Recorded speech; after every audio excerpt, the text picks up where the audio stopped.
Hello guys, आप सभी का स्वागत है आपके अपने YouTube channel mathematics teaching centre पर। दोस्तों, मैं हूं कन्हैया कुमार। दोस्त देखिए, क्लास 10th के एक्सरसाइज 4 का क्वेश्चन है द्विघात समीकरण। मिसलेनियस करके एक्सरसाइज दिया रहता है, उसी का ये क्वेश्चन है। इसमें कह रहा है कि यदि द्विघात समीकरण 2x² + kx + 3 = 0 के दोनों मूल समान हों तो k का मान क्या होगा।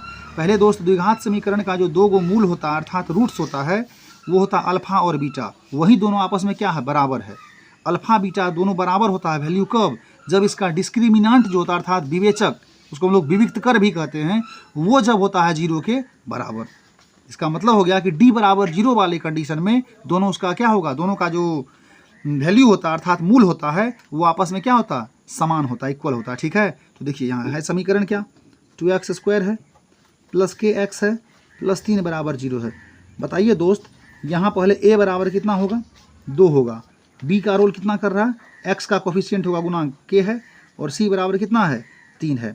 अब यहाँ लिखेंगे चूंकि दोनों मूल तो पहले समान दे रखा है, यहाँ लिखेंगे चूंकि दोनों मूल समान है या बराबर है, चूंकि दोनों मूल समान है।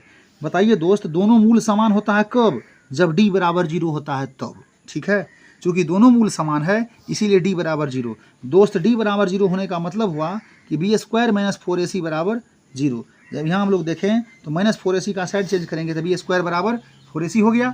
ठीक है, अब बताइए b की जगह पे क्या रखेंगे, k है तो k², ये 4ac 4 गुना a की जगह पे 2 और c की जगह पे 3। तो बताइए दोस्त यहाँ क्या हो जाएगा, k² = 4 दूनी के 8 3 24। अब जब यहाँ से k निकालेंगे तो स्क्वायर हटेगा, रूट लगेगा, +-24। क्योंकि प्लस माइनस इसलिए हमने लगाया क्योंकि द्विघात समीकरण न है, इसका दो वैल्यू होगा।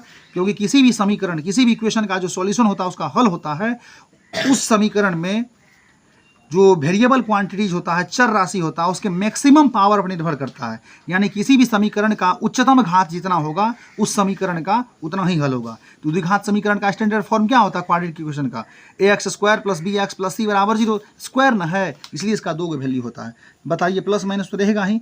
ये 24 को लिखेंगे 4 × 24 रूट के अंदर में क्या लिख सकते हैं, ये प्लस माइनस तो है ही, 4 × 6 तो 4 का स्क्वायर रूट 2, 6 का नहीं निकलेगा, अर्थात के बराबर क्या आ गया, +-2 √6। थैंक यू दोस्त।